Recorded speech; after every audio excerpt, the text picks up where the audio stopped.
The next choices we have in our waste reduction section are allow flipping and limit face spread.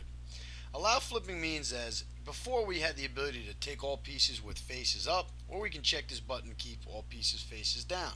However, if we would like to keep some up and some down, if PractiCAM says that it's more efficient to do so, we can check on allow flipping. This will mean that the man at the station is going to have to know which is up and which is down, and it will be marked on the labels, but he is going to have to remember to flip over the pieces. However, if this is the way you would like to do it, all you need to do is keep allow flipping checked. Some of your pieces will be up, some of your pieces will be face down, but it will be in the most efficient possible pattern.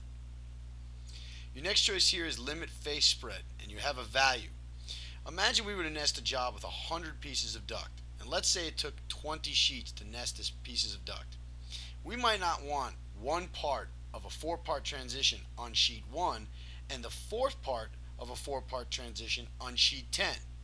So let's say we want to do a limit face spread and say by 3.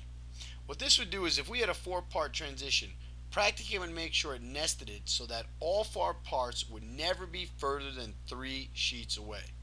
This way it makes it easier to sort. We can adjust this just by coming over here and changing the value. Here we have ability to adjust sheet width, sheet length, distance between cuts, distance from edge of the sheet, or even the distance from the scrap cutoff. All of these can be adjusted for metal and liner just by putting in values.